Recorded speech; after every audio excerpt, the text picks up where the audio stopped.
Yo, what's going on, my friends? Welcome to the Stokastic.com NFL Strategy Show, first look edition, also known as your favorite show of every single week, every Tuesday morning. I'm Dave Loughran at Loughy_D on the Twitters, LOUGHY_D, joined by Ben Rasa at JazzRez DFS, running it back, breaking down a 12-game slate. We're on week 5 already.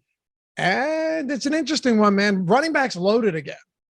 Yeah, each week we kind of get a different feel. And the thing I love about this show is it truly is not just a first look in our analysis, but for me, like I really don't look at the salaries on Monday much at all. So it's a chance to discover kind of what we're doing. And that was one thing I noticed. We got some big name backs. We don't have Jonathan Taylor, which mercifully. They might not have him on Thursday either. Yeah, that's fair enough. But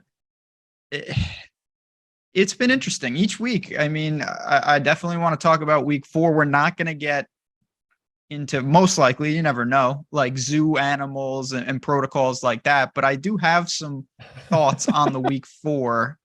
Last week we were talking about giraffes on the show. There was a lot of crazy shit that went on here.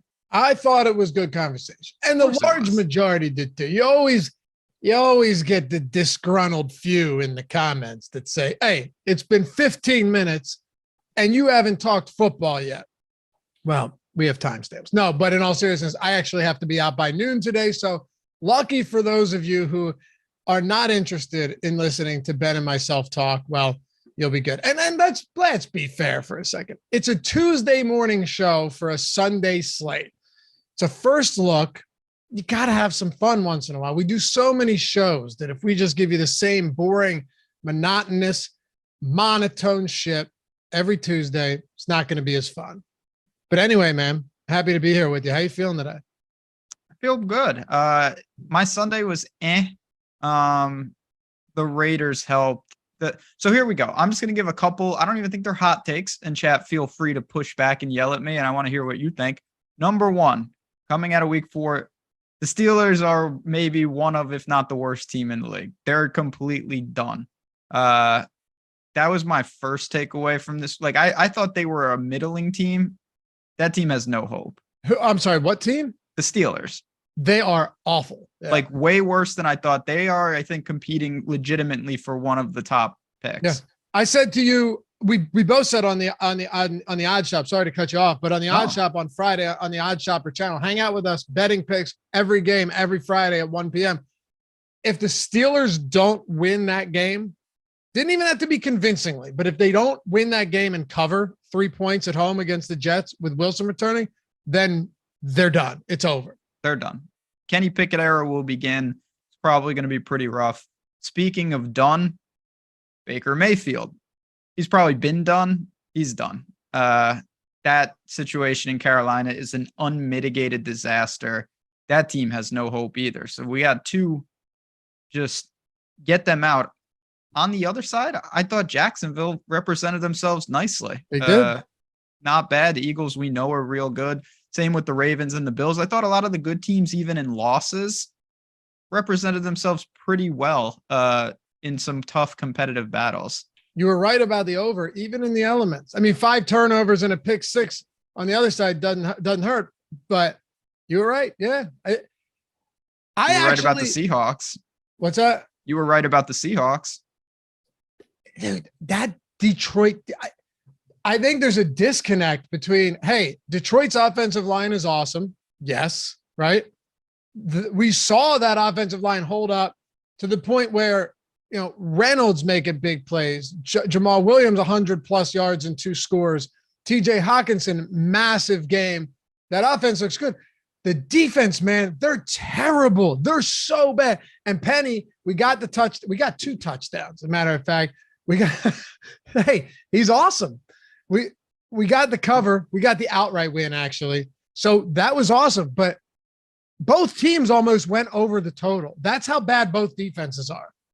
So the hilarious thing about that game, it's like, holy shit, Swift is hurt. St. Brown is hurt. Shark is hurt. And then they still scored 45 points. Yeah. Like, it had no impact on anything. Their defense, I don't know. It's real bad. They were getting torched on all sides of the ball. Popular DFS stack. We're going to have to talk about them every time they're on the slate. Last comment from me, and it's from chat from Brandon Wagner, friend of the show. Arizona is a ticking time bomb. This is correct. They're another team, even though Kyler's showing some hope. I think it's just a matter of time before that situation with Cliff ends up in a not so good spot. You think they can knock off the Eagles this week out in the desert? Yeah, but I somehow in the NFL that doesn't even change my opinion of it. They've got the talent, but week in and week out, that team with Seattle being maybe a little better, I think Arizona's live for certainly the basement of the West. I'll give you one more. Packers run defense. Packers as a team, they're not that good. No. Jair Alexander being out is a big deal, but that run defense is atrocious right now. You should. I mean, I took the points with the Patriots, so I was very happy to see that by overtime I won anyway. It didn't matter what happened, but there's some real issues there. I wanted to ask you, and maybe the Packers turn it around. It's possible that Rodgers starts to lock in with one or two of those receivers, and now that Adams is gone, he really finds someone he likes. I think it's totally possible. Wouldn't be shocked if they turn it around at all. It wasn't great. Who, in your opinion, is the worst team in football right now? So I think, well, I mean, it's honestly probably the Broncos, but no, being serious, I think that the Texans from a talent standpoint are the worst team. Okay. But I think that the Texans are much closer to playing towards their ceiling than some of these other teams. So Washington and Pittsburgh, I think, are live to be in that conversation. Are you not putting the Bears in that conversation? Nah, I think the Bears are all right. Maybe I don't understand. Am I not right about the Bears? I think you might be missing. Okay. I think you might be missing a little something there. I mean, it wouldn't be the first time someone told me that. What? Yes, they have no offensive line, but is it that bad? How many games are the Bears going to win? 7, 6, 2? Oh, they just lost by 8 to a team that didn't have any receivers and was on a backup quarterback towards didn't Barkley come in and well, Tyrod got hurt. Yeah. Tyrod's always hurt. I know. And he's not the worst backup, but I don't know. Really weird week. I think we're starting to learn a lot. Ravens blew another huge lead again. Yeah, I like the aggression. I mean, I know there's some controversy about that, but they're going to be fine. They can compete with anybody. Just a tough game against a good team. Yeah, I'm with you 100%. The Dolphins game is a lot bigger an issue, a lot bigger a wart on the resume than the Buffalo Bills, who just lost a game that they should have won, coming back and beating you on the back of Josh Allen. That happens. It is what it is. Last thing, and then we'll get into it, I promise. Is it not possible that the Lions are, in fact, the worst team in the North? Everyone's talking about the Bears. To me, the Lions are still the dumpster of that division. I don't think so. Yeah, I know. No one thinks that except me. Because the Lions have a good offense. But their defense is just as bad as the Bears' offense. But how do the Bears take advantage of any bad defense is the problem. I mean, how do the Lions take advantage of any bad off? They can't. The Lions just piss me off because it's they're building something. Yeah, they're building to 2-15. They don't do anything. They're just not good at all. Yes, they're bad. They're not good. They've been playing at home too. Wait till they have to go on to the. Oh my God! Whatever. True. They can score though, and the overs are going to keep pouring in. And they're DFS relevant. So we won't be talking a lot about the Bears. The Lions are going to be a popular talk each and every time. I mean, maybe not against New England, but still, at least they got some things going. We segue into week 5 with this one quick saying, Ben. How about that Miles Sanders? Always. Told you. I'm not going to say anything about him this week. He's going to go off. And you actually said, you know what? I'll say something about this guy. And he had a big game. I don't really like him all that much this week, though. And that's what we're here to talk about. All positions, quarterback, running back, wide receivers, tight end. But man, Miles Sanders, 27 carries, baby. Career high rushing yards, 2 touchdowns in the elements. Woo! Felt good. Brandon Wagner said, GD Lafayette, that's what I get for bailing on our boy. You knew it. And you have to stick with him. Of course, I played Miles Sanders. I just told you I wasn't going to talk about him. I didn't have as much as I would have liked. Fortunately, there were so many good running backs that you didn't necessarily need him. But yeah, he's back, baby. Or should I say he's here? All right. Quarterbacks. Let's make this happen. Hit the thumbs up too. Subscribe to we got 250 watching already. We're 10 minutes in. So feels good. And we appreciate you guys on a Tuesday morning here. Thumbs up. Subscribe to the channel. If you're listening to podcast form, leave a rating, review, preferably a good one. It helps us greatly. Subscribe to the podcast. Tell your friends. Say, come listen to the First Look show. They won't regret it. Plus, we'll gladly refund your misery if you hate us here. Just unsubscribe and forget you ever saw us. But in the meantime, show us some love. Help us keep the lights on around here. Ready to talk some quarterbacks? Let's do it. All right. So, oh, by the way, I'm laying the 3.5 on the Broncos on Thursday night. That is in my betting video. You know, we're trying to build up Odd Shopper, and comments like that are not going to get people over there to like and subscribe. My analysis is so spot on that if you watch it, you might be like, you might change your mind. I will say you're a hell of a salesman, because I'm going to, after the show, go and watch this now, because I have to hear how you justify that. It's a great justification, quite frankly. Oh my God. Yeah, go watch it when it comes out. You guys do the same, Odd Shopper, and check out Ben's college football videos and all of our baseball stuff as well. All right, let's go. First, shout out to Jorge in chat. Look at that. Oh, Jorge. Thanks, man. Jorge Jacome. Gifted 20 Stokastic DFS advice memberships. I hate our name on here. Daily fantasy sports advice. Like, I get that it has to be there, but yeah. Anyway, that's awesome, man. Congrats. All right, thank you. Appreciate you. All right, let's go. Quarterback at the top. I'm going to rattle off a couple of the top price guys because it's a weird position this week. I actually think it's more top tier and lower tier, not as much in the middle tier. See where Ben comes in on this. Allen against Pittsburgh, 14-point favorites. Ben just said he thinks the Steelers might be the worst team in the league. Jalen Hurts, and Buffalo needs an easy win. Hurts against Arizona. Kyler Murray against Philly. Herbert against Cleveland. What are we doing at the top? 7K plus.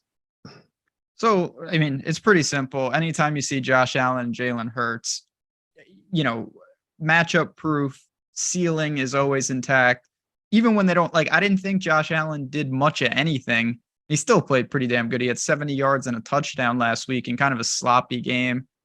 Jalen Hurts, a little more methodical, but at 16 rushing attempts, he scored on the ground again. It was more pedestrian through the air. But I don't know how big of a hot take this is going to be. I said this to you on the Odd Shop. Kyler Murray is going to start to push it on the ground a little more. And he had as many carries in week 4 as he's had the entire season combined. Yep. 12 carries. It didn't translate a ton. He scored on the ground, though. I like Kyler a lot this week. I think that's going to be an interesting against the green, maybe at home in the desert against your boys. Give me Kyler as my top end quarterback this week. I don't hate it. I marked them down as well. I mean, is it a difficult matchup?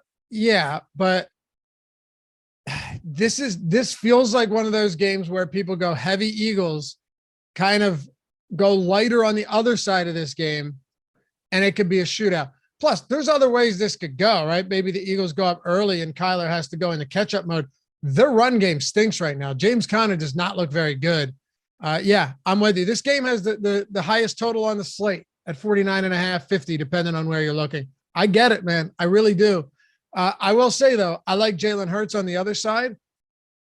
I'm really fascinated by Justin Herbert here because I'm still unsure, Ben, of whether or not this Browns secondary is going to show market improvement or if they're going to stay where they are. Now, they're allowing the second lowest completion rate in the league. Actually, Eagles are the only team allowing a lower completion percentage.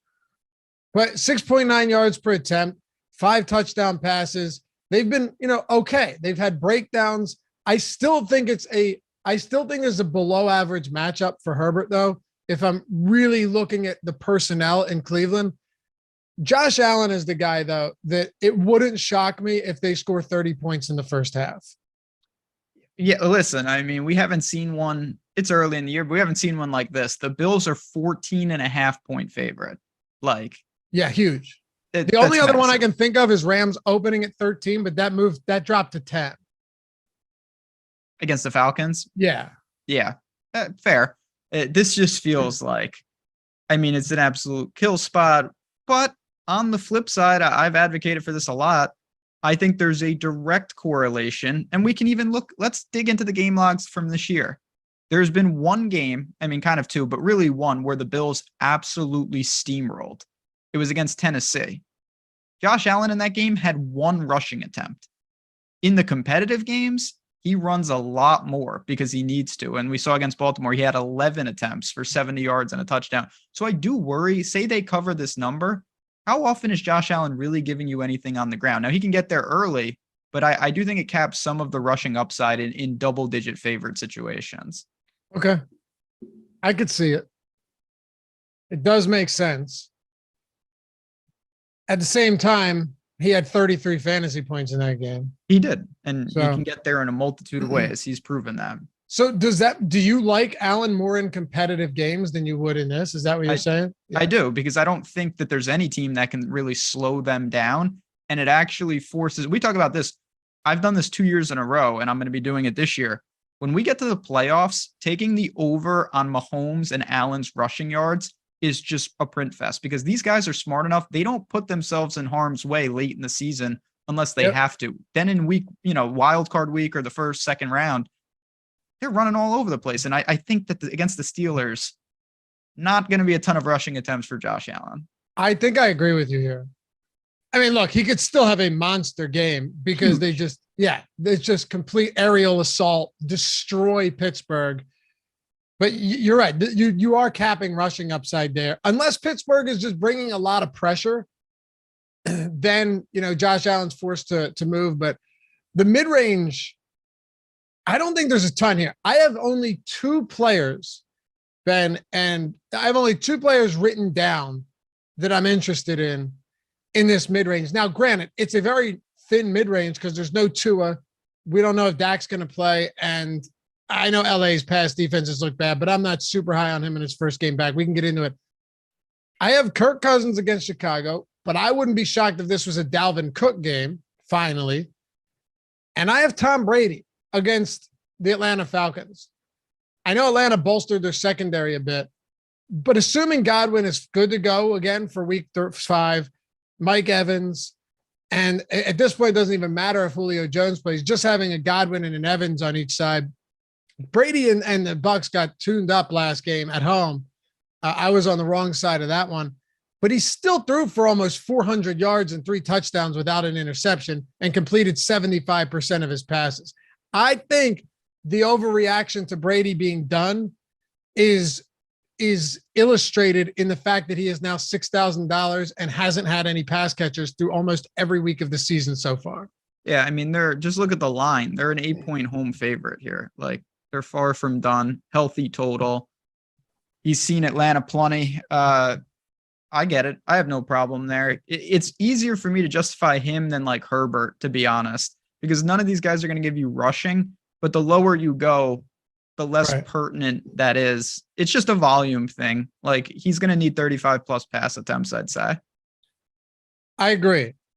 But okay, let me I'll just lay it out quickly how I see it in one sentence. What other quarterbacks in this price range are giving you 5 touchdown upside? Because he has it. Wentz. I mean, a couple might be to the other team, but 5 total. I do think. But am I wrong about that? When you look at these guys? I get it. Most of these guys. Well, all right.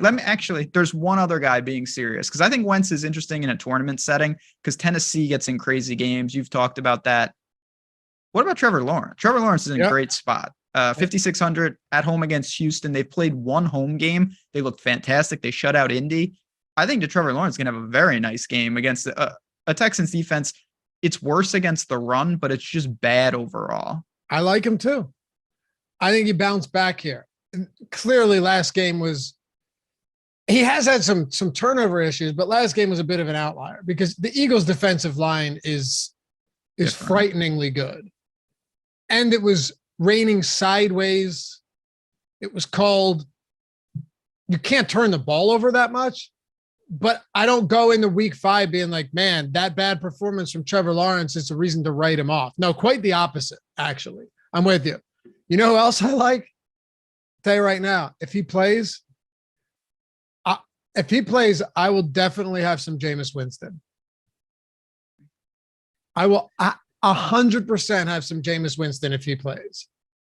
That's one. I totally get it. I'm going to let our tools at Stokastic do a lot of that work. See what the top stack optimal percentage looks like. See what the ownership looks like. If Jameis is even remotely popular, I won't do it. I don't think that'll be the case, but I'll let the tools kind of decide my fate with him and Zach Wilson. I saw Zach Wilson just entered into the chat. I get it if you're making a bunch of lineups. I'm just not sure I need to do that. Okay. Shark Killer said, Lavi, Tampa was down a ton in the second quarter. He had no choice but to pass, but I get what you're saying. No, I see what you're trying to say there, but first of all, it was the muffed punt or no kick return, fumble kick return goes in for an easy touchdown. That wasn't that Tampa's offense couldn't operate. It was that Kansas City's offense and Patrick Mahomes looked outright incredible in that game. And Tampa last year had the highest pass play percentage in the entire league by a wide margin. They throw the ball anyway. So do I expect Fournette to have only 3 carries again? No, of course not. But Brady's not expensive either. I get what you're saying, but I wouldn't look at last game and be like, oh, Brady had to throw. They always throw if they're healthy enough. Okay, real quick, though. The reason I like Winston, outside of the fact that this Seattle defense might be as bad as Detroit or almost as bad as Detroit's. I mean, they're bad. Yes. Football Outsiders has them 32nd in pass DVOA, 38.6% advantage to the offense. Horrible. Pro Football Focus has them towards the bottom as well. They are 31st, only better than the Cardinals. The reason Winston is appealing to me isn't because he's Jameis, but some of it is because they actually have weapons in the passing game that I can stack him with and feel okay with. Like assuming Michael Thomas is back, a Thomas and Olave stack where you're getting Michael Thomas at 5,800 and Olave at 5,700, 2 good players and a guy in Winston who might just go crazy because we've seen him do it before. I get you on the ownership, but if this is not a popular stack, it's one I will certainly be taking shots on, just like Seattle last week. Not a good team, but you can get those big games. You like anybody else that's cheap? Not really. Again, I think that there's got to be a reason because we're not talking about significant, like Brady's $6,000. Wentz is 57. Like it's not like there's $3,000 quarterbacks. So like you better like these guys for a specific reason in terms of raw points. And I don't really see a ton of that. No, I'm not going to even force it with like Bridgewater. Mariota was a mistake last week. Fields, I have a tough time. I do think that at some point Fields could come into his own a little bit because he can really run. It's just really hard to go there with the lack of stacking options and as bad as that offense is. I think Bridgewater is interesting, actually. Not entertained? No, I'm not. Because he has Waddle and Hill. Yes, that is confirmed. He does have them. Well, I'm saying you're not stacking a guy with no options. Like he has arguably the best wide receiver tandem in the league. There's that. And he's close to minimum salary at his position. And it's the Jets. I don't think it's nuts. No, I mean, it's all relative. I've done stupider things than that. 3.5 point road favorite, healthy total.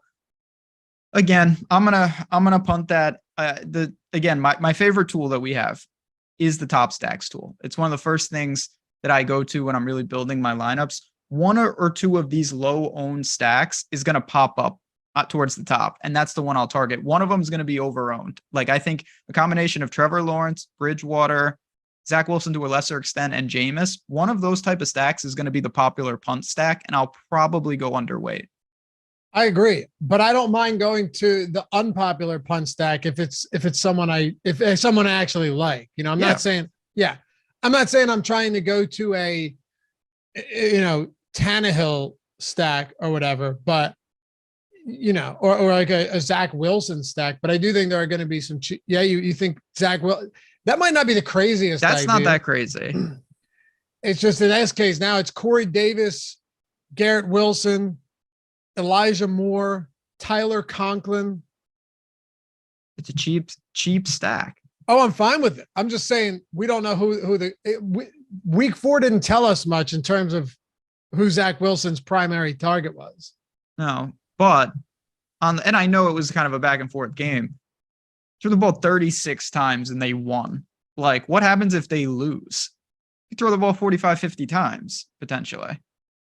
Yeah. That's possible. And we've seen them do that this season, albeit Joe Flacco. But you're right. We've seen that before. All right. Good quarterback discussion. I like it. I like this slate already, I got to say. Better than last week. I didn't like last week's slate, and that was confirmed when you looked at my lineups. I built like I didn't like it. Dude, you had a hilarious tweet, too. I looked at it, and I was like, oh, nice. Ben held on. Yeah, well, I held on, right? I was like, that tweet is worded oddly. And then I looked at it and it was just all snowflakes. Oh, yeah. And I had some Hawkinson. Like, I had some Hawkinson. I had some Penny. I didn't have the old Hawkinson, Penny, Metcalf, Reynolds, Jamal Williams, Seattle defense. Why not? Just go ahead. Put them all in there. Yeah. It didn't matter. You're right. Hey, shout out to our sponsor, No House Advantage. Before we get into running backs here, lots of good ones at the top. Also, a lot of money to be made at No House Advantage. Ben, what about their props that people should know about? Well, I mean, there's really two things now. The one I always say, of course, props don't move, static lines. And it's such an advantage. Anyone that is in a sports betting space and has placed bets, you know how it works. The more information the books get, they adjust accordingly. They're not going to let you take advantage of that. But over on No House Advantage, they don't do that. Not to mention, and Alex has been tweeting this out, the overlay is kind of hard to ignore, to be honest. Like, some of these contests are filling like 50%. I know. And they're not even shrinking their prize pools. No, right? It's held steady. And that's a lot of money up for grabs with half the entries not even in there. Yeah. And they just boosted the deposit bonus up to $50. So first match deposit bonus up to $50. If you guys are wondering the format, it's simple. You're playing against the field as you would on DraftKings or FanDuel anywhere else. You're just building lineups the same way you would anywhere else, except in this case, you're doing it without a salary cap because they're props. No juice on either side, just over or the under. The ones you like the most, they go at the top. The ones you like the least go at the bottom because the ones at the top get the most points or don't, and the ones at the bottom get the most points or don't, or fewest points or don't. It's a sweet format there. They have the app. Just choose a contest, select your player props, and climb the leaderboard when you make the correct picks. Use the link, though, in chat or in the description if you're looking to get the $50 first match deposit bonus. You certainly should take advantage of that. We have the lineup generator at Stokastic, free. The prop projections at Stokastic for No House Advantage, free. Odds Shopper, free. Player prop tool, free. You have every single tool free at your disposal to have a significant level of success here. So when you get those opportunities and the deposit bonuses, for sure, check it out. NoHouseAdvantage.com. Use that link, sign up, get your deposit bonus. And then if you want, download the app as well. But yeah, big things happening over there. And I'm glad to be a part of it. All right. Running back. Whew, the top. No Jonathan Taylor, like you said. I'm really not convinced he would have played. Got to start at Derrick Henry. 24% target share over the last 2 games. Ben, before you tell me small sample, I know it's a small sample. I'm well aware of this. However, I also think it's critical to consider two things. One, in those two games, the Tennessee Titans are 2-0. Two, they are very much aware of the fact that they don't have good pass catchers. Robert Woods, Treylon Burks is doubtful this week already. Who else do they really have in this offense? I think you could continue to see around 5-6 targets per game from Henry. And if that happens to be the case, he is going to be a phenomenal option every single week. Tell me why you disagree. I don't even disagree. I think the best thing you've got going for you, maybe the lack of opportunity cost, because I want to talk about Christian McCaffrey. San Francisco, they got dudes. I mean, we saw him last night. Good team. They are a good team. Now, he did have 9 targets, and that helps. But if Henry, I mean, when he was, it's such a weird balance because I think everyone would agree there was a stretch last year where he was running unsustainably hot with lack of targets. And it was just like, it was like, well, he needs to score 3 times. And then he would score 3 times every game, it felt like. Now it's a little more sustainable. He's still getting 20 plus carries in most of these games. And then like another 5-6 targets. I get it. I think you do. I think the line forms behind him here. You've got Nick Chubb not going to do it with the targets. It's really hard for him to have a huge game. He's been doing basically everything you could ask for. He's scoring and getting you the 100-yard bonus, and he's still really not going to be able to eclipse what he's been doing too often. What do you do with Eckler, though? Real quick, Michael Ortiz, member for 10 months. I always enjoy your advice. Thanks, guys. Appreciate it, man. Using the free super chat. And then Josh of Los Angeles. Thank you, Ben, for the throwaway Sanders take. The pain and anguish it causes me for you to get credit for the Miles Sanders takes when he finally goes off. It's nauseating. Just got to stick with it. Into the dust. Been sticking with it for 3 years. You were 3 years. Trust me, I know this from golf. When like, you know, I all of a sudden my Twitter blows up and it's like, oh, I have 8 notifications, and it's like, congrats, Jazz. And it's like, oh yeah, that guy that I've bet for 4 straight years finally won, and I didn't bet him. Like, and people just assume that I did. Yeah. No, we appreciate that. And Jorge with the gifts. It's been a fun day in chat already. It has. And I appreciate you guys hanging out. We got 400 people watching on a Tuesday morning, almost 100 likes. We'll crush that. We'll probably crush 150 by the time this is done. Josh of Los Angeles said, Laffy, you said I can't do it to the people again. I know I did. I said I can because I have no shame. Right. But also, you don't live and die by Miles Sanders Actually, you've kind of been there with me. But I think we've been there together on this for a while. We have. Truth be told, like I have been with Miles Sanders for quite a while. But honestly, let me ask you, because we saw Eckler blow up last week, exploded, but he exploded in touchdowns mostly. Everything that we said is true. He's not even close to 100-yard bonuses. Yeah. He's not really doing anything else. He's around 20 total touches. That's a tough needle to thread. I'm so glad you asked that, because it was the first thing I thought of when I saw him this week, when I saw his price point. I go, okay, let me actually look over this. Yeah, he was really good. 3 touchdowns, huge game. They looked good. Herbert looked like himself again. He seems to be over that pain. But, and look, I'm not saying 20 total looks is bad at all, but it's like ceiling, right? It's basically the ceiling of looks for Austin Eckler, it feels like, in this game. I don't know. It's a real tough spot for me. Like you said, a tough needle to thread. It's tough. But in that price range, who would you? I don't want to play Christian McCaffrey as the highest price running back this week. I understand. I totally understand the contrarian take there, the contrarianism. That San Francisco defense is likely going to shut them down.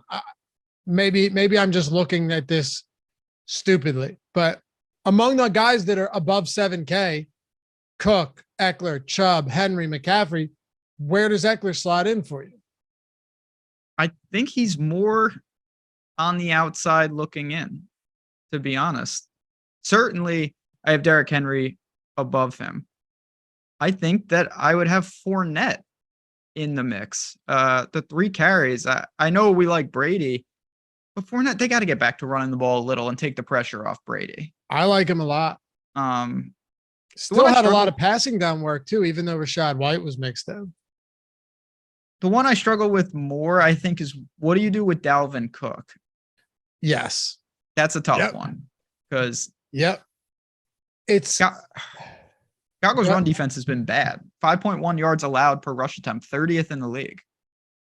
Dalvin Cook has just not had that game yet. Nope. But I'm very much unconvinced that he isn't going to have that game. He's averaging almost 4.5 yards per attempt. It's not terrible, right? Like he's not 3 yards per attempt. It's not like he can't move the ball at all. Everyone was super excited about, Kevin O'Connell offense. They're going to throw to the running backs more. They did in the first 2 weeks. And then the last 2 weeks, he's seen 2 total targets. They probably throttle them here, but this is probably, and tell me what you think, probably one of the biggest ownership plays on the week in terms of if people continue to fade Dalvin Cook because he's priced similarly to a lot of these top tier options. If they continue to come in under, if the field is lower on him, I would probably be okay with Cook being my highest owned running back. Okay. Madison scored last week. That's a complete outlier. He was not a factor in that game. Like Dalvin Cook is still garnering the work. Yeah. Okay. Ben, dude, they have a 25.5 point total. They're 7-point favorites at home. What about Kamara? I love Alvin Kamara this week. That's what I said. I really like the running back position from top to bottom. If Alvin Kamara is back and good to go against Seattle, and say Michael Thomas isn't active, I don't even know if it matters. How do you not like Kamara? Outside of being like, yeah, well, in the first 2 games he played, he wasn't very good.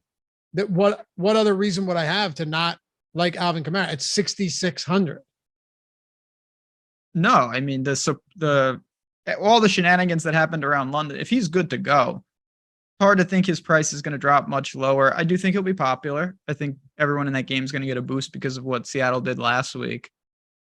But at him and Fournette, I want to be aggressive and say like, well, Najee, but I don't think I can do anything with the Steelers right now. Like I tried to do Deontay Johnson last week with this and Trubisky gets yanked. Pickett, I'm a Kenny Pickett fan, but clearly he's not ready. I don't think. No, it's bad. Najee, I can't do it.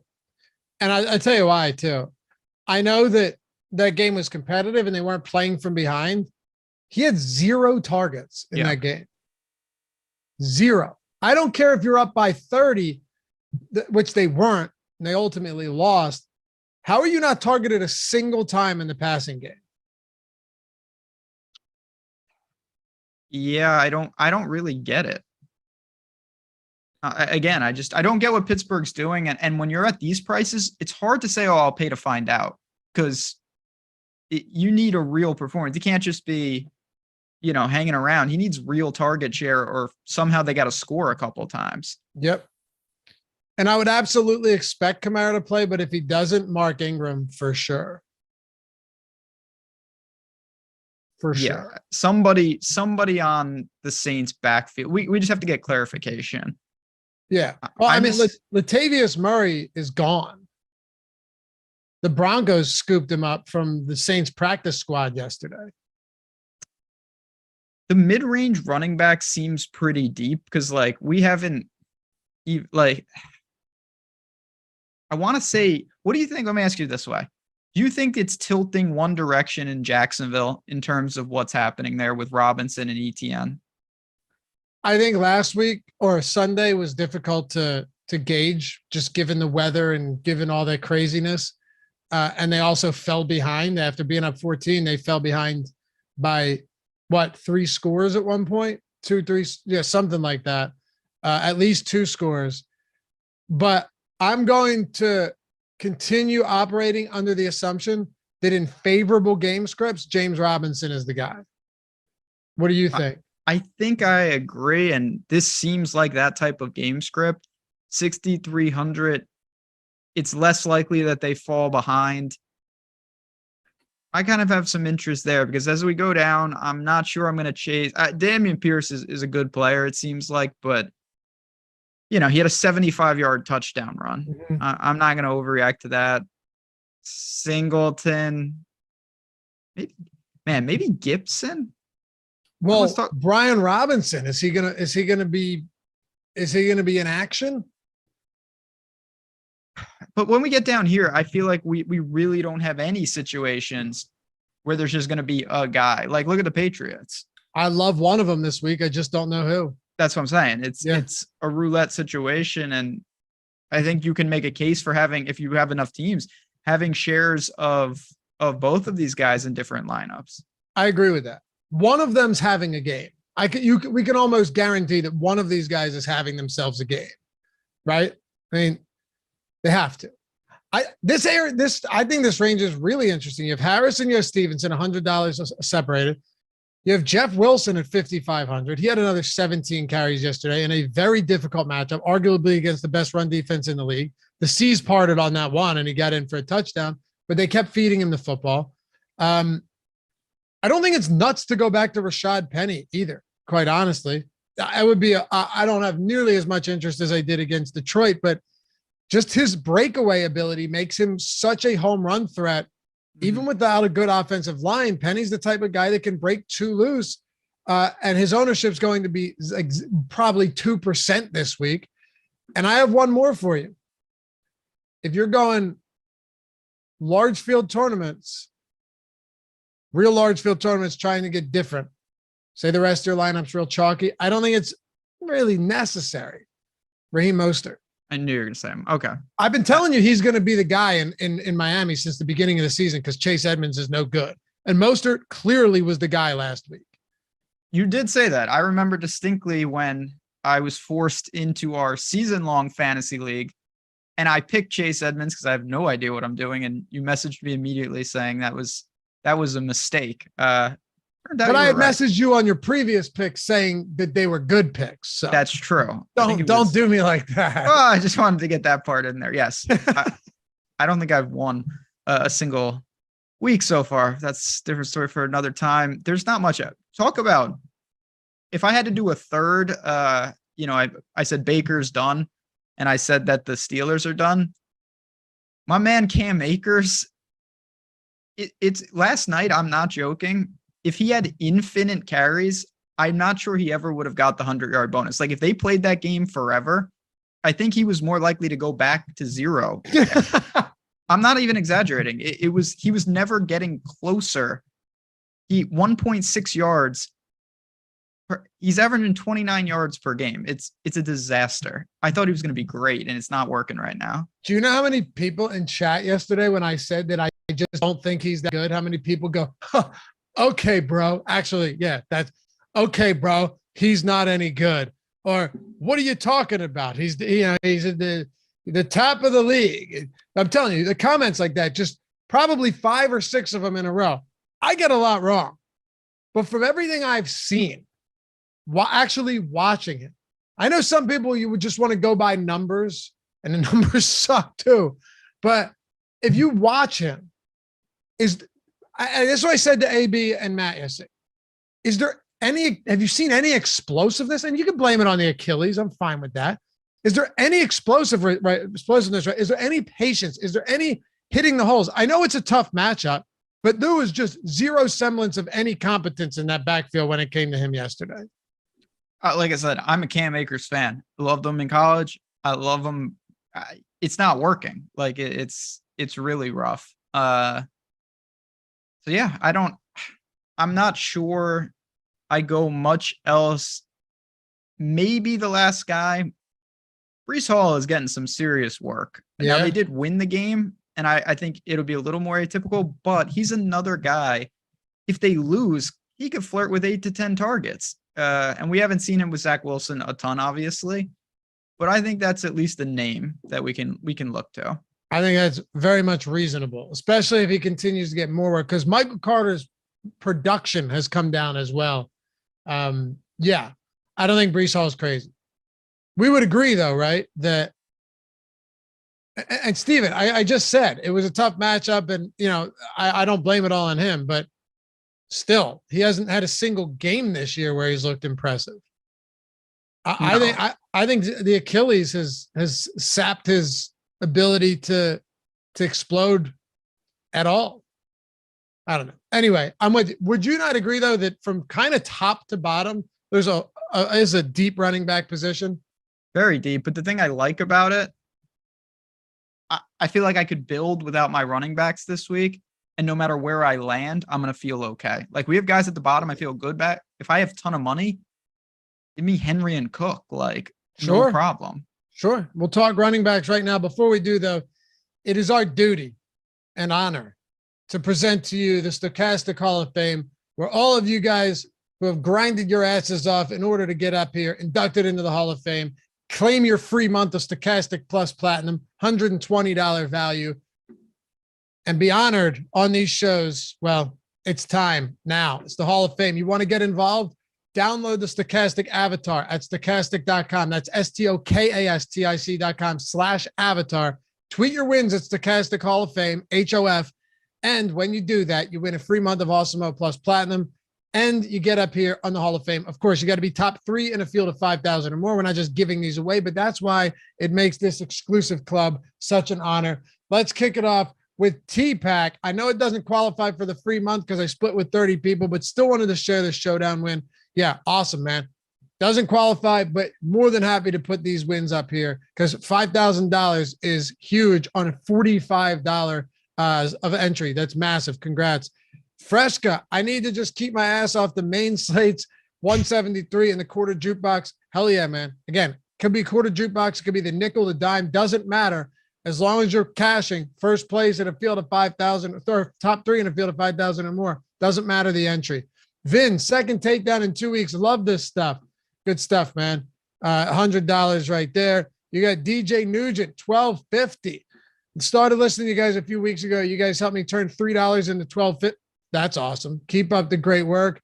And then you have Pete Rogers, boom, our MMA expert here, 4th place with 151 in that showdown, $1,000, bang. And then Money Mike, one lineup. Thank you, EMAC, for the great article. Yeah, his articles are free and they're awesome. Thank you, Ship My Money and Josh, for the breakdown, all sports, including baseball. And I can finally say, Stokastic, I can finally say, he didn't sneeze. I did. I tried. I almost got through it. Couldn't get it. Couldn't even mute myself. And I can finally say, Stokastic Hall of Fame. I'm truly blessed. Thank you, Jesus. 50,000, Ben. That'll work.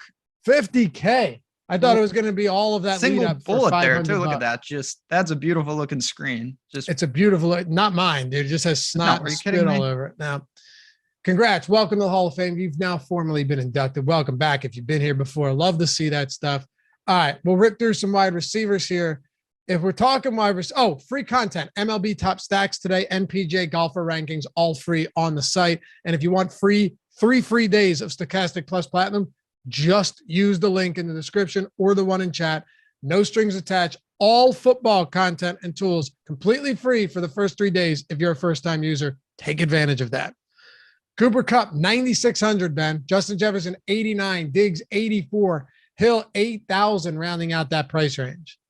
Yeah, I mean, again, you have prolific options here. I rarely say this.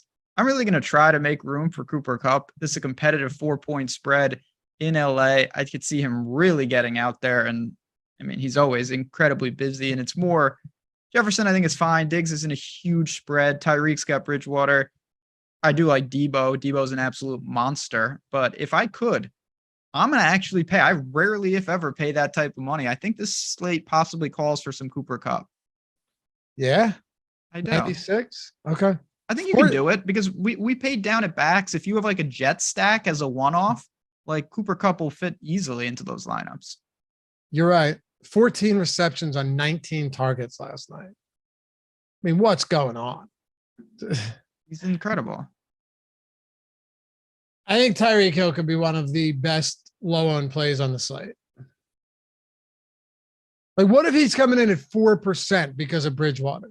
That's where the tools will, again, that's the beauty of being inside the paywall, to be honest. I don't have to worry about that because the tools will identify it immediately. His leverage score will be off the charts. Yeah. And I'm just speculating, obviously. Of course. If it's not, though, I don't feel the need to force him in. Agreed. Totally agree.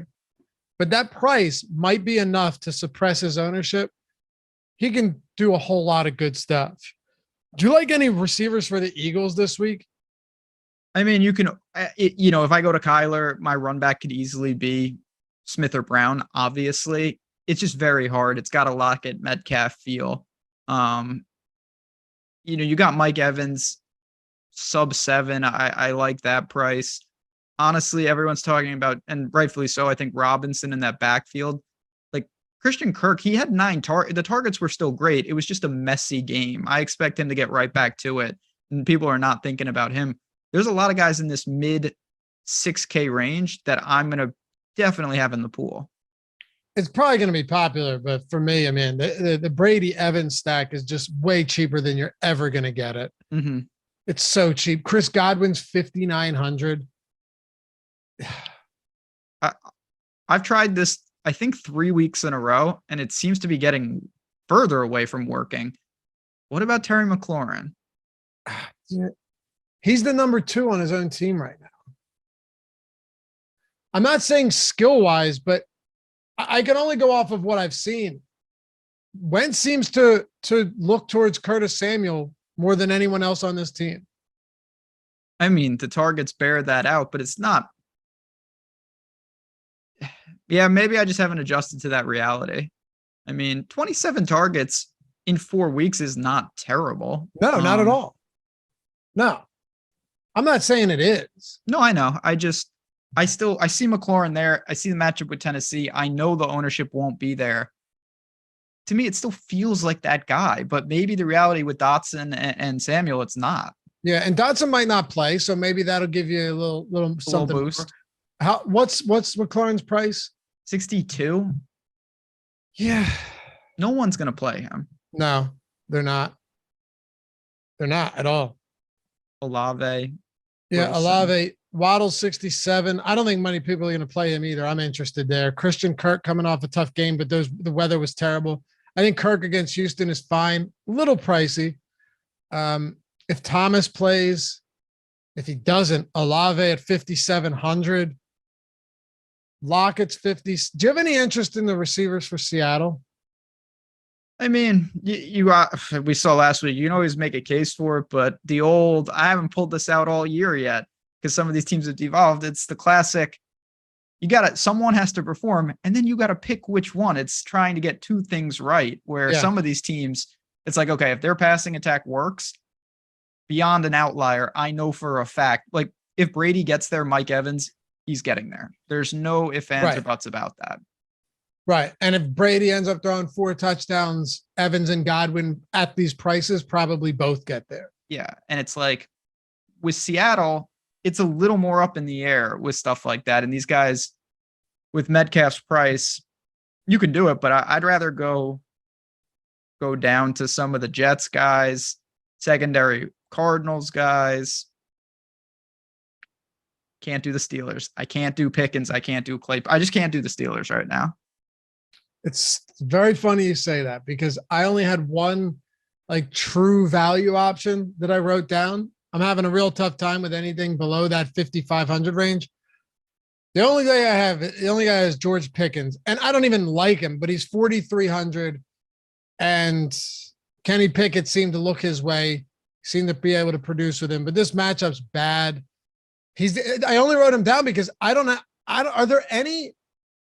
This might just be one of those weeks where I go with a lot of balanced lineups around maybe one anchored top tier player because I don't see a lot of and injuries can happen. It's only Tuesday. We can get some surprise inactives during absentees during practice and everything can change.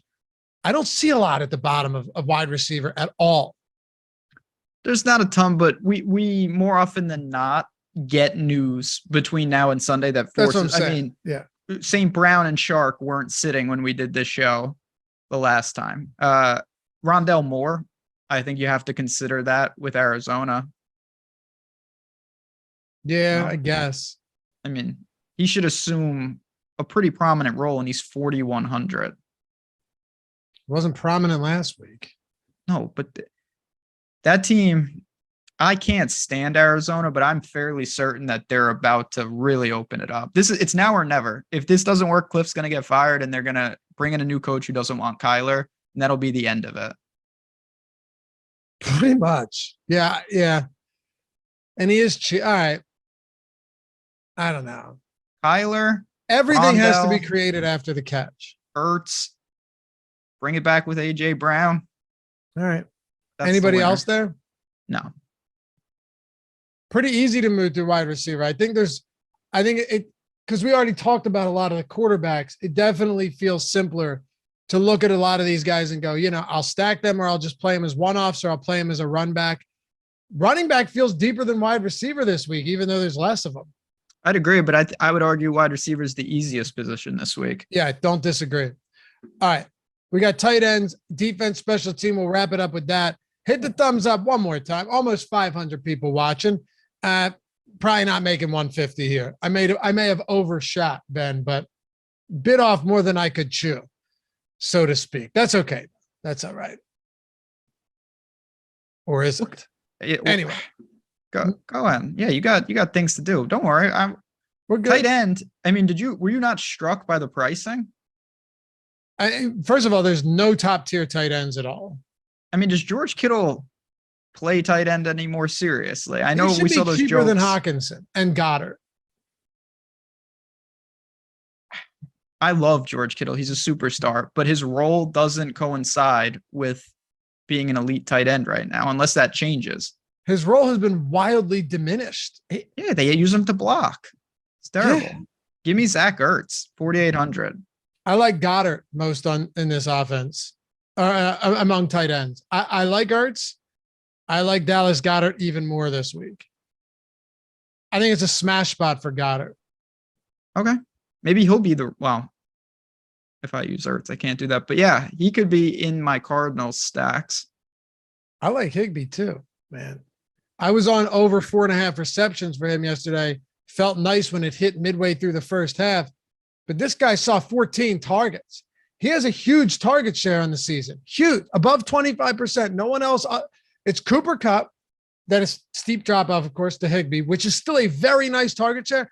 And then a massive drop off to everybody else on this team. I think Higbee should be more expensive. And I think he's not, because they priced this before yesterday, and Kittle should be less expensive. Agree with that. You can always take advantage of what happens in the island games. Yeah, for sure. I'll give you one more. Well, I'll give you two. Njoku, and I think Dawson Knox is still viable. I know people don't want to hear it, but 3,600, the 2 touchdown game at that price is always in play. They're 14-point favorites. I have no problem taking shots on a guy with Josh Allen as his quarterback when it's possible any game that those touchdowns could pop up.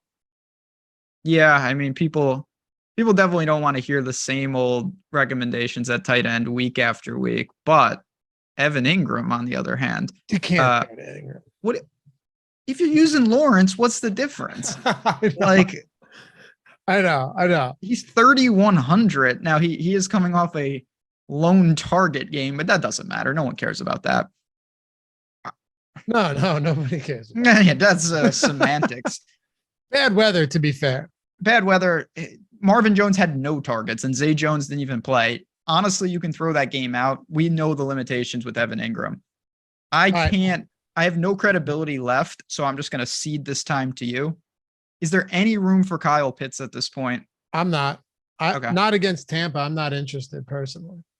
I'd rather go David Njoku or Dawson Knox, to be honest with you. All right, we got to go. Give me one defense under 3K. There's nothing good here. Now, defense is honestly the only thing that I consistently get right, roulette style. Give me Washington's defense, 2,700. All right. I'm tempted to go with the Cowboys right now with how bad Matthew Stafford's line looked and how many sacks. He's taken 15 sacks on the year. Appreciate you guys. PJ Strategy Show at 1, MLB Deeper Dive 4:45, live before lock at 6. Follow Ben at JazzRise DFS, me at Lavi_D. We'll be with you all week long. And all of our content, already Thursday Night Football and college stuff, over on the Odd Shopper channel. If you're into that betting stuff, we'll catch you back here tomorrow. Peace. Later, fellas.